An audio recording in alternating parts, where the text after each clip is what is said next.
उत्तर प्रदेश में अब अपराधियों को अपराध करने की जरूरत नहीं है।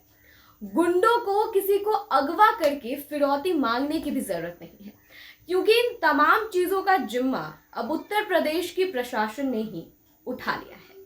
आपको बता दें कि बीते सोमवार को आगरा के मलपुरा क्षेत्र के अभयपुरा गांव से जीजा साला को अगवा करके ले जाया गया। और ये अगवा करने वाले कोई और नहीं बल्कि आगरा कैंट में तैनात आरपीएफ के दरोगा और सिपाही थे। दरअसल परिवार वालों ने बताया कि सोमवार को आरपीएफ के जवान सफेद गाड़ी में उनके घर पहुंचे और जीजा साले के साथ बदसलूकी की और उन्हें अपनी गाड़ी में पकड़कर ले गए। अब आपको बता दें कि ये जीजा साला है कौन। दरअसल मलपुरा क्षेत्र के अभयपुरा गांव में कसीम नामक एक फेरी का कपड़े का दुकान लगाने वाला शख्स रहता है। 3 साल से अपने परिवार के साथ इसी जगह पर वो रह रहा है और जीजा 2 दिन पहले उसके घर उसके परिवार से और उससे मिलने आया था। और इसी दौरान अचानक से कुछ लोग आ धमके, जो कि वर्दी में थे और आरपीएफ के जवान थे, और अपनी सफेद गाड़ी में इन लोगों को उठाकर ले गए। जिसके बाद एक व्हाट्सएप कॉल आता है। व्हाट्सएप कॉल कसीम के नंबर से ही आता है। कसीम जो कि कपड़े के फेरी का दुकान लगाता है और उसे और उसके जीजा इकरार को आरपीएफ के जवान उठाकर ले गए थे। जिसके बाद कॉल आता है व्हाट्सएप के माध्यम से, ताकि कॉल रिकॉर्ड ना हो पाए और लोकेशन वगैरह चीज़ें पता ना चल पाए, और कॉल करके मांगी जाती है 2 लाख की फिरौती। लेकिन 2 लाख परिवार जुटा नहीं पाता है।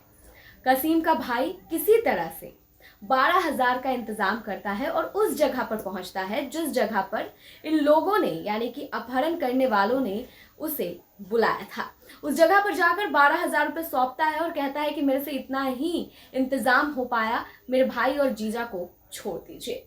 लेकिन उधर से ये धमकी आती है कि भाई और जीजा को नहीं छोड़ा जाएगा, और अगर तुम पूरे पैसे लेकर नहीं आते हो तो फिर तुम्हारे जीजा और भाई को जान से खत्म कर दिया जाएगा, इनकी हत्या के जिम्मेदार तुम होगे।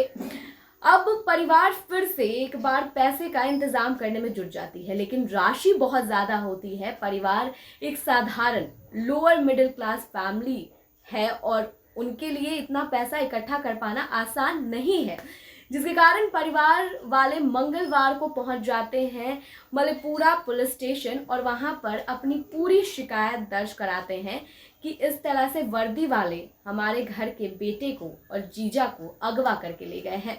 अब जब वर्दी आ जाती है बीच में तो पुलिस भी बहुत सजग हो जाती है और बहुत ही जल्दी ऑपरेशन शुरू किया जाता है और छानबीन की जाती है। जिसके बाद पुलिस को ये 3 सिपाही मिलते हैं जो कि आरपीएफ के आगरा कैंट में तैनात हैं, और इन तीनों को गिरफ्तार किया जाता है। लेकिन फिलहाल एक जो सिपाही है वो अभी भी फरार है, उसके ऊपर छानबीन जारी है। पुलिस लगातार उसे खोजने की कोशिश कर रही है।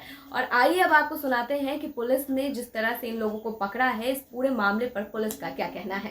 कल दिनांक 12 दिसंबर 2022 को थाना क्षेत्र मलपुरा में गांव अभुआपुरा में एक व्यक्ति के घर पे 4 लोग जो कि पुलिस के वर्दी में थे घर पे पहुंचते हैं, घर में तोड़फोड़ करते हैं और वहां उस घर में जो वादी है उसके भाई को और उसके एक रिलेशन में जो एक जीजा है, इन दोनों को उसको घर से वहां से किडनैप करके ले जाते हैं। किडनैप करने के बाद जो जिसको किडनैप किया उसी के फ़ोन से व्हाट्सएप कॉल करते हैं 1 घंटे बाद और कहते हैं कि अगर आपने पुलिस को सूचना दी तो जो जिस व्यक्ति को हमने किडनैप किया है उसके साथ अनहोनी कर देंगे। इसके बाद फिर पुनः सुबह इनकी कॉल आती है, रैंसम डिमांड आती है। इनकी डिमांड आती है कि 4 लाख रुपए तत्काल आप लेकर हमारे पास आओ, नहीं लेके आते हो तो जो व्यक्ति हमारे कब्जे में है इनके साथ हम कुछ अनहोनी करेंगे। जो इसमें मुकदमावादी है, इसने दोपहर में लगभग 1 बजे के आसपास इसने थाना मलपुरा को सूचना दी इसके संबंध में, जो कि वादी घबराया हुआ था। उसने बताया कि साहब मैं डरा हुआ था, इसलिए मैंने पुलिस को देर से मैंने सूचना दी।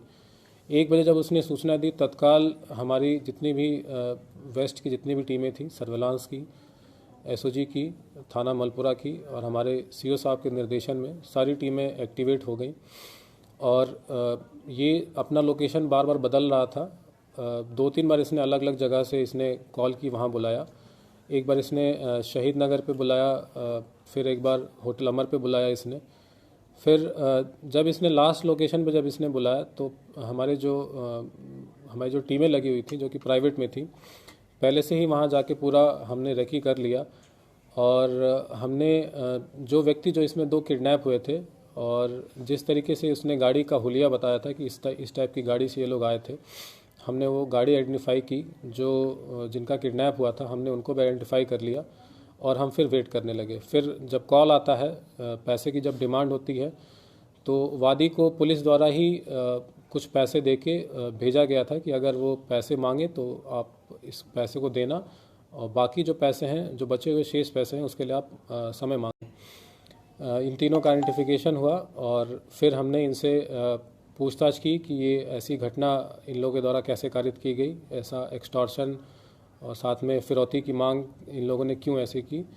तो जो प्रारंभिक हमने पूछताछ की उसमें ये मालूम चला कि किसी जो इसमें रात्रि में जो घटना घटित हुई थी उसमें कुल 4 लोग थे। 3 ये थे, इनके अलावा 2 और लोग थे। एक व्यक्ति ड्राइवर था। ड्राइवर जो था वो प्राइवेट व्यक्ति था, उसी ने इन लोगों को वहाँ पे ले गया। और जब वहाँ से इन लोगों ने 2 व्यक्तियों को उठाया और रात्रि में इन्होंने बताया कि इसको राजा मंडी पे इनका जो आरपीएफ की एक चौकी है वहाँ पे रखा। इनकी रात्रि में पिटाई भी की। तो जो इसमें एक व्यक्ति है, उसने जिसका किडनैप हुआ था, उसने बताया कि साहब जो पैसे वैसे चाहिए आप हमसे ले लो, लेकिन पिटाई ना करो। तो इन्होंने फिर मॉर्निंग में अगली सुबह ये फिर रैंसम की डिमांड की। तो प्रथम दृष्टया जो पूरा केस जो खुल के सामने आ रहा है कि ये पूरा इन लोगों ने एक षड्यंत्र के तहत, पूरा एक प्लानिंग के तहत इन लोगों ने पूरी घटना को अंजाम दिया है। इसमें रैंसम की डिमांड की है, किडनैपिंग की है और इसके अलावा जिनको किडनैप किया उनकी पिटाई भी की है। जो वादी मुकदमा है, इनसे हम तहरीर प्राप्त करके सुसंगत धाराओं में मुकदमा पंजीकृत कर रहे हैं और जो गिरफ्तार व्यक्ति हैं इनको माननीय न्यायालय के समक्ष हम प्रस्तुत करेंगे। सर, मोटिव कोई कहा जाए क्लियर नहीं हो पाया, तो क्या माना जाए कि ये इस तरीके की वारदातों को पहले भी अंजाम इन लोगों ने दिया हुआ, ऐसी कोई बात आई हो सामने? अभी देखिए, जो हमने प्रारंभिक जो हमने पूछताछ की है, हमने इसमें वादी का भी वर्जन लिया है, जिनका किडनैप हुआ उनका भी वर्जन लिया। इनका हमने प्रिलिमिनरी आपराधिक इतिहास भी हमने चेक किया। अभी तक जिनका किडनैप हुआ उनका कोई आपराधिक इतिहास नहीं है। दूसरा, हमने इसमें ये भी जानकारी करने की जानकारी कोशिश की कि जिनका किडनैप हुआ है क्या इन पे कभी कोई मुकदमा पंजीकृत हुआ हो किसी थाने में या कोई अपराध में लिप्त हैं। तो अभी तक इन पे कोई मुकदमा पंजीकृत होना नहीं पाया गया है, ना ही किसी अपराध में अभी तक हमारी जानकारी में कोई ऐसी तथ्य आए हों जिससे ये स्थापित हो सके कि किसी घटना। अब आरपीएफ वाले, पुलिस वाले वही अगर इस तरह के अपराध को अंजाम उत्तर प्रदेश में दे रहे हैं तो फिर अपराधियों को अपने धंधे पर ताला बंद करना चाहिए और आगे बढ़ना चाहिए, क्योंकि योगी राज है। योगी राज में ये सब तो चलेगा, क्योंकि हम तो राम राज्य पर ध्यान देंगे कि राम राज कैसे वापस आए, और राम राज वापस आ रहा है तो ये सब तो थोड़ा बहुत बर्दाश्त किया ही जाता है। योगी आदित्यनाथ राम लला को ले आए हैं, उससे ज़्यादा क्या चाहिए। इस खबर में इतना ही। अगर आपको वीडियो अच्छी लगी हो तो इस वीडियो को लाइक करें, शेयर करें और कमेंट करें। साथ ही हमारे चैनल न्यूज़ देख को सब्सक्राइब करना ना भूलें। धन्यवाद।